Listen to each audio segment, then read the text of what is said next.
오늘은 사무엘상 19장 말씀으로 함께 은혜 나누길 원합니다. 사무엘상 19장부터는 이제 다윗의 도피 이야기가 나옵니다. 전장인 18장에 보면 다윗은 사울 왕의 사위가 되는데요. 고대 시대에 왕의 사위가 된다는 것은 권력의 중심부로 들어온다는 이야기가 되는 것이죠. 그런데 사울 왕이 좋은 마음으로 다윗을 사위 삼은 것은 아닙니다. 그를 사위 삼는 척 하면서 사실은 죽이려고 했던 것이죠. 내가 너를 사위의 자리로 올려줄 테니 가서 블레셋 사람 100명을 죽이고 와라, 이렇게 이야기를 한 것입니다. 그래서 전투 현장에서 다윗이 스스로 목숨을 잃게끔 한 것입니다. 그런데 사울의 계략이 실패로 돌아가고 다윗은 사울 왕의 사위가 된 것이죠. 이런 배경 속에서 오늘 본문인 19장 말씀이 시작이 되는데요. 1절에 보면 이렇게 말씀합니다. 1절 상반절 같이 읽습니다. 사울이 그의 아들 요나단과 그의 모든 신하에게 다윗을 죽이라 말하였더니. 아멘. 오늘 본문은 사울 왕의 명령으로 시작되는데요. 다윗을 죽이라. 그 전에는 사울이 다윗을 은근히 몰래 죽이려고 했는데 이제는 아예 대놓고 공개적으로 죽이려고 하는 것입니다. 그래서 모든 신하에게 다윗을 죽이라 명령을 내린 것이죠. 그러면서 이제 9절 이하에 보면 다윗이 수금을 탈 때 사울 왕이 창을 던지는, 그래서 그 창으로 다윗을 죽이려고 하는 그런 장면들도 나옵니다. 그런데 가까스로 피한 다윗은 위협을 느끼고 이 살해의 위협을 느끼면서 도망가게 되는데요. 자신의 집으로 도망을 가는 것입니다. 그러자 사울 왕이 자객을 보내죠. 그날 밤에 자객을 보내서 다윗을 암살하려고 하는 것입니다. 그런데 또 마침 다윗의 아내인 미갈이 이 소식을 알게 돼요. 그래서 다윗을 창에 달아내려서 도망치도록 하는 것입니다. 그 부분이 12절에 나오는데요. 우리 12절도 한번 같이 읽도록 하겠습니다. 미갈이 다윗을 창에서 달아내림에 그가 피하여 도망하니라. 아멘. 여러분, 이런 일련의 과정들을 보면 영화의 장면 같지 않습니까? 왕이 주인공을 죽이려고 창을 던지고 그리고 암살단을 보내고, 그런데 그 주인공의 아내가 그 사실을 알고 주인공을 창으로 이렇게 밧줄을 달아서 내려가게 하는, 도망가게 하는 이 장면들, 영화의 장면이라고 생각됩니다. 너무나도 극적인 장면들이죠. 이렇게 도망을 친 다윗은 이제 걸음을 멈추지 않고 사무엘 선지자가 있는 라마라는 도시로 향하게 됩니다. 이렇게 해서 이제 본격적인 도피 생활이 시작되는데요.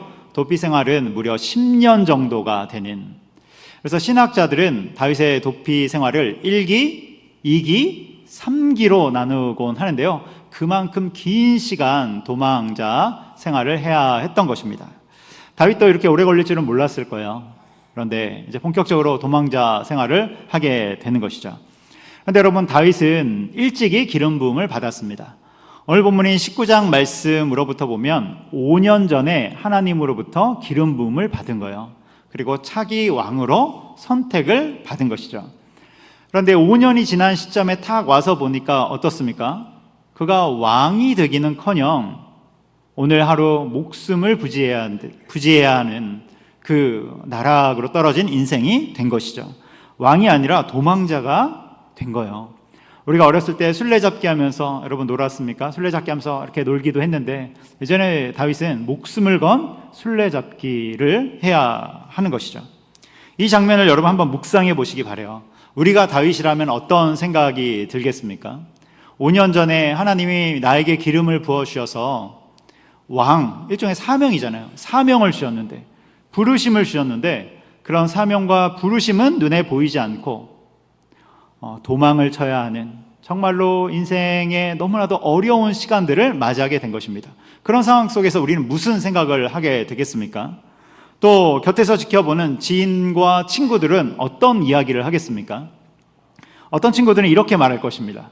하나님의 계획이 실패했네. 하나님의 계획에 차질이 생겼네. 이렇게 조롱할지도 모르겠어요. 그 이야기가 시편 42편에 나오잖아요. 시편 42편을 읽어보면 사람들이 하는 말이 뭐라고 말합니까? 내 하나님이 어디 있느냐? 너의 하나님이 어디 있느냐? 다른 말로 하면 하나님 주무시나 보다, 하나님의 계획이 실패했네, 이런 비아냥이죠. 주변에서 이런 조롱과 비아냥들이 들려오는 것입니다. 여러분, 정말로 하나님의 계획이 실패했습니까? 하나님이 숨어 계신 겁니까? 아니면 다윗이 뭔가 큰 잘못을 한 것입니까? 우리가 사무엘상을 읽어보면 계속해서 알 수 있는 중요한 한 가지 사실이 있는데, 그것은 하나님은 실패하지 않으신다는 사실입니다. 그리고 하나님의 계획은 정확하다, 이 사실을 우리가 보게 되는 것이죠. 여러분, 때때로 하나님은 숨어 계신 것 같아도 가장 정확하게 인도함을 주시는 분임을 여러분 믿으시기 바랍니다. 그래서 훗날 다윗이 하나님의 계획 속에서 왕이 되는 것이죠. 그런데 어떤 왕이 됩니까? 그냥 일반적인 왕이 아니라 하나님께 붙들림 바 된 왕이 되는 것입니다.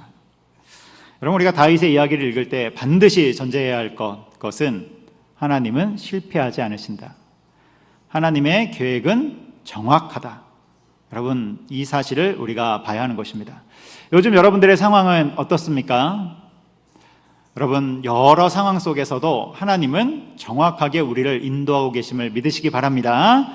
갈라디아서 2장에 보면 사도 바울이 베드로를 책망하는 내용이 나와요. 바울이 베드로를 책망한다. 여러분, 당시 초대교회의 이 영적인 서열과 위치로 보면 베드로가 훨씬 높은 위치에 있었어요. 그런데도 바울이 그런 높은 베드로를 책망한 것이죠. 베드로는 어떤 사람입니까? 예수님의 직계의 제자잖아요. 직계의 제자이지 않습니까? 예수님과 처음부터 함께 다녔고 초대교회에서도 핵심적인 역할을 하고, 그런데 사도 바울은 중간에 예수님을 믿었죠. 그리고 그의 사도 직분이 늘 공격을 받는 불안한 신분이기도 했습니다. 그러니까 어떤 위치랑 서열로 따지면 베드로가 훨씬 더 우위에 있는 거예요. 그런데도 바울이 리더 베드로를 향해서 책망을 하는데 공개적으로 책망하고 질타를 하는 것입니다. 이 부분이 흥미롭죠. 그렇다면 베드로는 어떤 일을 했을까? 어떤 책망받을 일을 했을까? 당시 베드로가 안디옥 교회 성도들과 함께 식사를 하고 있었습니다. 안디옥 교회는 여러분들 아마 기억하실 텐데요, 이방 지역에 세워진 교회이죠. 그리고 주변 사람들로부터 그리스도인이다, 예수님의 제자들이다 라는 말을 들은 최초의 교회입니다. 그러니까 안디옥 교회는 매우 훌륭한 교회예요. 이러한 교회에 베드로가 방문을 하여서 식사 교제를 하는 것입니다. 그 식사 교제를 하면서 어떤 이야기를 하겠습니까? 영적인 이야기를 하고 또 교회의 상황과 안부를 묻곤 했겠죠. 그런데 이렇게 식사 교제를 하고 있는데 들려오는 소식이 야고보파 그리스도인들이 안디옥 교회를 곧 방문한다, 이런 소식이 들려온 거예요. 이제 거의 다 왔다, 야고보파 그리스도인들이 거의 다 왔다. 그러니까 베드로가 그 식사 자리를 박차고 일어난 것입니다. 그 식사 자리에서 일어난 것은 야고보파 그리스도인들을 맞이하러 나가기 위해서가 아니라 도망친 것입니다. 그 자리에서 도망간 거예요. 이렇게 베드로가 도망가자 옆에 있던 바나바도 함께 그 자리를 뜬 것입니다. 그렇다면 베드로는 왜 자리를 떴을까? 왜 도망쳤을까? 여러분, 유대인의 전통에서 매우 엄격하게 금지한 것 중에 하나가 이방인과의 식사입니다. 이방인은 구원받지 못한 부정한 사람들이기 때문에 그들과 함께 식사하는 것은 유대인의 전통을 어기는 것입니다. 그런데 지금 베드로가 누구랑 식사를 하고 있습니까? 이방의 성도들과 함께 식사를 하고 있는 것이죠. 안디옥 성도들과 식사를 하고 있는 거예요. 그렇다면 왜 식사를 하고 있습니까? 왜 식탁 교제를 하고 있습니까? 그리스도 안에서 한 형제 자매이기 때문에 그런 것입니다. 여러분, 그리스도인들은 복음을 따라 사는 사람들이지 어떤 유대의 전통을 따라 사는 자들이 아니기 때문에 한 자리에 모여 함께 떡을 떼며 교제를 하고 있는 거예요. 그런데 예정에 없던 야고보파 그리스도인들이 온다는 그 소식이 탁 들려오자 다른 상황이 펼쳐진 것입니다. 그런데 이 야고보파 그리스도인들이 누구냐면 기독교인들 안에서도 유대의 율법을 철저히 지키는 자들입니다. 율법을 철저히 지키는 자들이에요. 그리고 이 야고보가 누구냐면 초대교회에서 1번 리더입니다. 그래서 사도행전 15장에 보면 예루살렘 공의회의 의장이 되어서 회의를 인도하는 장면을 볼 수 있는 것이죠.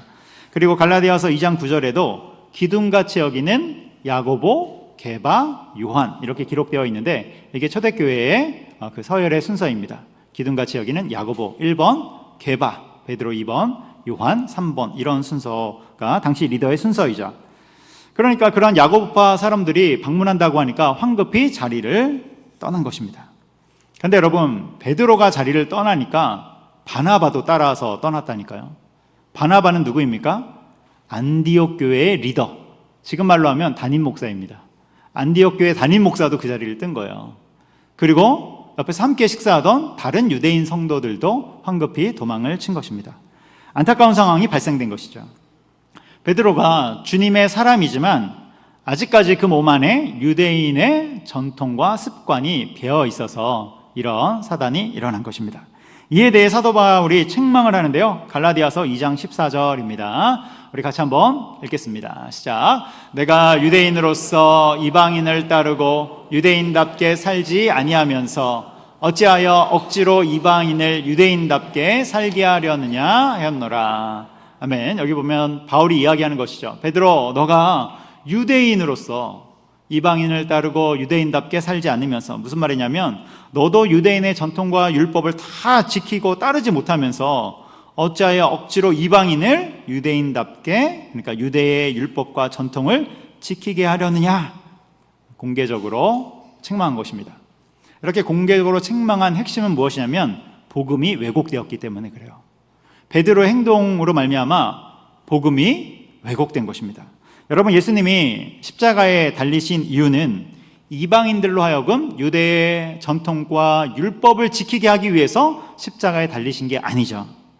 율법이 아니라 복음을 따르도록, 전통이 아니라 복음의 사람이 되도록 예수님이 십자가에 달리신 것입니다.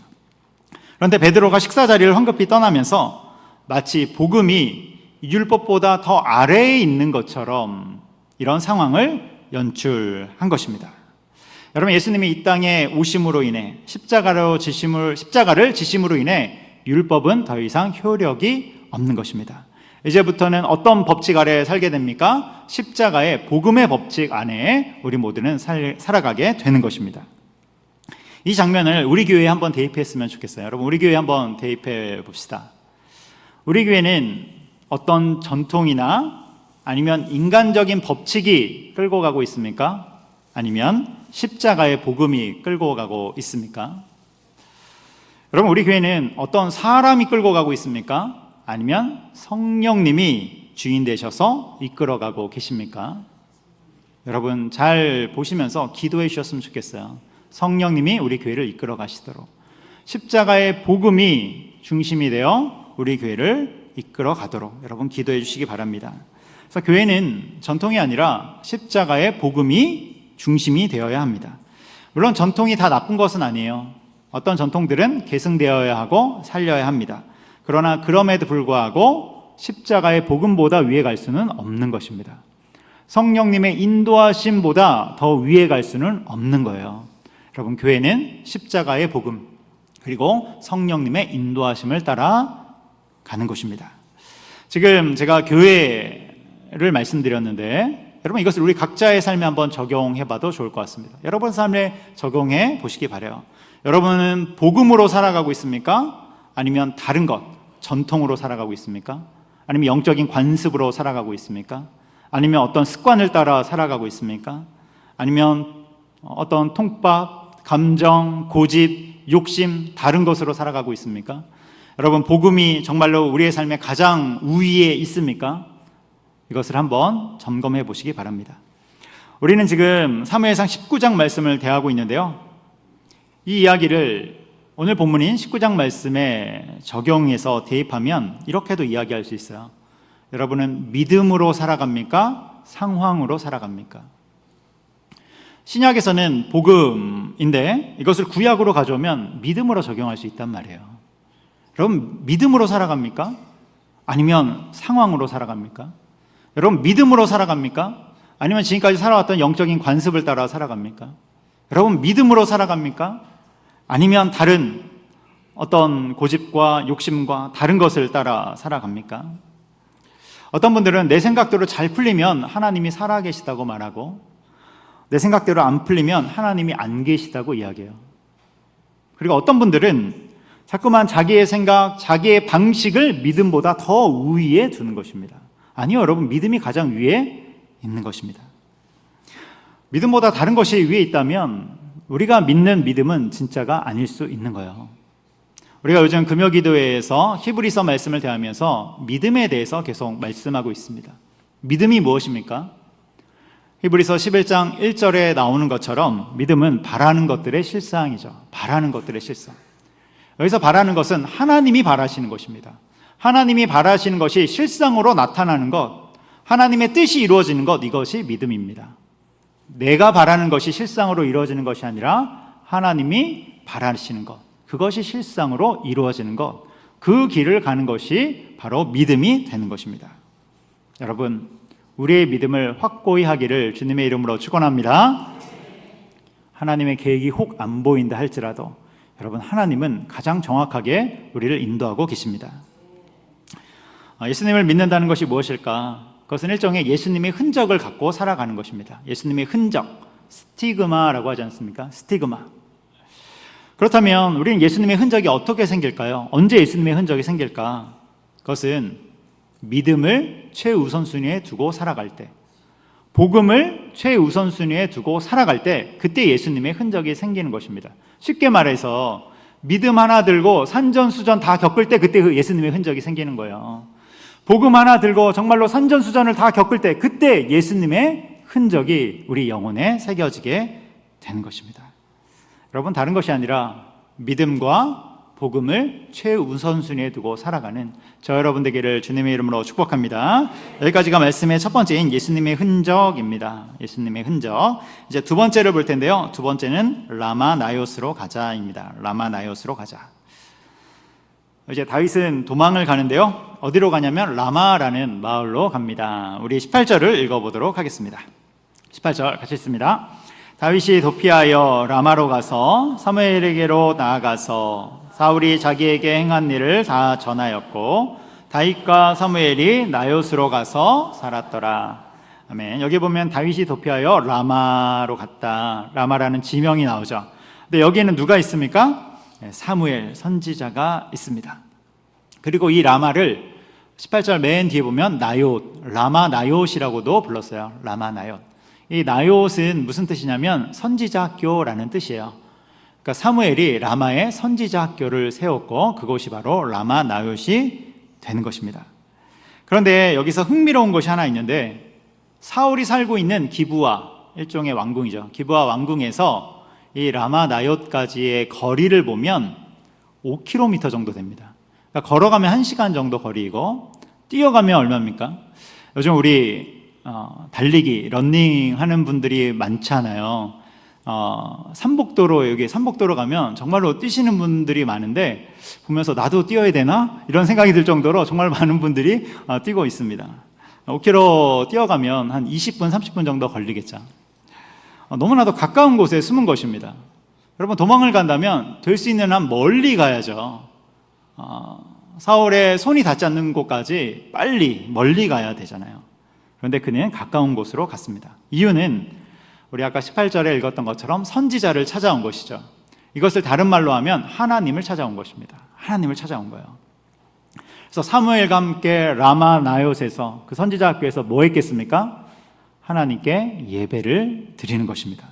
그리고 예배를 드릴 때 주님의 임재 충만함이 그 안에 머물게 되는 거예요. 그리고 주님의 임재 충만함 속에 그는 다시 부르심과 사명 속에 살아가도록 회복이 되고 세우심을 입게 되는 것입니다. 여러분, 다윗이 그 인생의 답답한 지점에 있을 때 예배의 자리로 나와서 주님의 임재 가운데 들어갔음을 여러분 기억하시기 바랍니다. 우리도 마찬가지예요. 우리 인생의 답답한 지점을 만날 때 우리가 가장 먼저 해야 될 것은 다른 곳을 향해 가는 것이 아니라 하나님 앞에 나오는 것입니다. 그 예배 가운데서 주님의 임재와 충만함을 누리면서 우리는 거기에서 우리의 부르심과 사명을 다시금 세워나가는 것입니다. 20절에 이렇게 나옵니다. 우리 20절 같이 읽겠습니다. 시작. 하나님의 영이 사울의 전령들에게 임함에 그들도 예언을 안지라. 여러분, 거리가 가까우니까 사울의 전령들, 자객들이 여기까지 쫓아온 것입니다. 사울이 보낸 것이죠.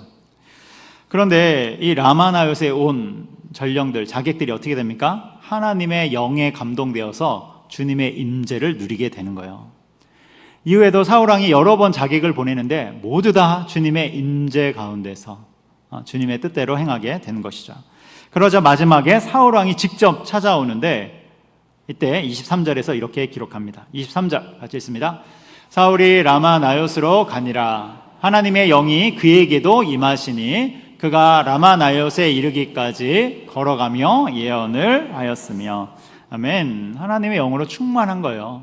그래서 24절, 다음 절인 24절로 가면 그가 사무엘 앞에서 벗은 몸으로, 다시 말해 정신을 다 잃어버리고 예언하는 장면이 나옵니다. 그래서 이스라엘 속담 중에 사울도 선지자 중에 있느냐, 이런 속담이 생기게 된 것이죠. 여러분, 중요한 것이 무엇입니까? 예배의 자리로 나올 줄 아는 것입니다. 그때 우리는 부르심을 확인하고 힘을 얻게 되는 거예요.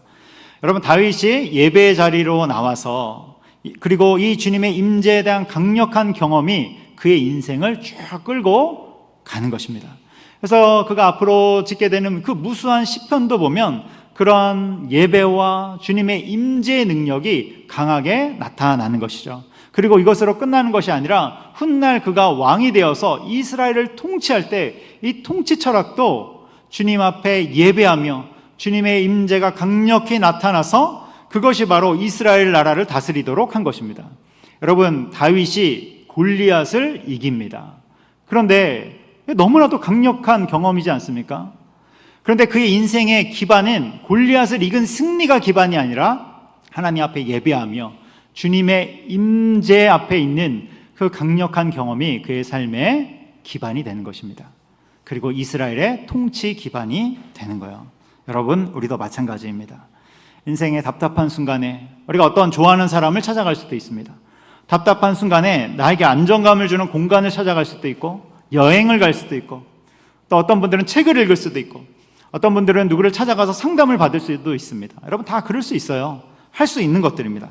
그런데 우리가 정말로 놓치지 말아야 할 가장 중요한 것은 주님의 임재가 있는 예배의 자리임을 여러분 기억하시기 바랍니다.